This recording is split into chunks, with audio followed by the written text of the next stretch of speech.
My name is James Lauer, Director of Sales, here with Don Kasner, President of Monitor EDU. And we're here bringing to light a very interesting article we recently came across on LinkedIn called "We'd Rather Quit Than Be Monitored."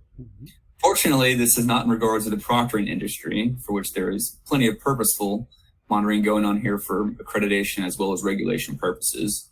This article actually discusses the impact of monitoring of remote workers, which we've seen a ton of in the last couple of years, to what extent, and what the reaction would be to potentially more invasive strategies of monitoring. And we'll post a link to this article right below here, and you can feel free to take a click on it to look at more in depth.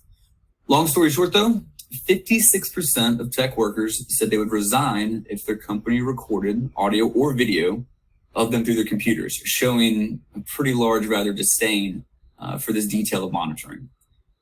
Most often, companies are pretty meticulous, tracking particular KPIs on a daily basis, but this can sometimes, and unfortunately, put neglect on the view of long-term success and what actually may or may not drive change.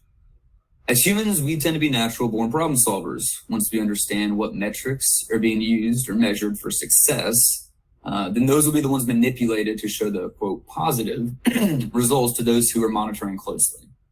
So, Don, I know you've read this article pretty closely as well, and this is a little bit more of my take on the matter, but is this something that you agree with or potentially see a little bit differently?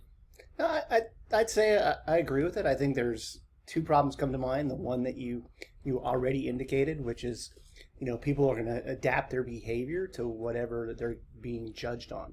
And that's why companies use KPIs, right? Because they want to incentivize people to do the right things. So how does monitoring them at home change all that? So that's a big unknown. But there's also this whole legal HR issue as well, in terms of how do you make sure that you treat employees the same? I mean, with KPI and metrics, you can take two employees in the same position and you're going to evaluate them, in a very similar manner. And that protects both employees. But now you've got someone at home being monitored on video all the time. What if they have a counterpart that's in the office doing the same job? Is somebody video recording them? Are they watching? So you start to get into those issues. And then let's talk privacy.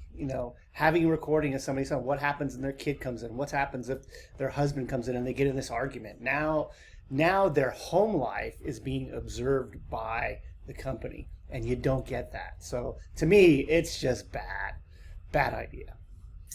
Yeah, and actually, that is the last one is not a take I had actually considered, but actually that makes a whole lot of sense. And one other thing that is very interesting is we seem to be living in more and more of a diversified world, and the aspect of a single baseline for KPIs when so many individuals seek and get results in so many different ways by using different backgrounds and experiences, that it kind of makes you wonder if having this unilateral KPI approach is really just a generally wrong approach. But that might be another topic for another day. So Absolutely.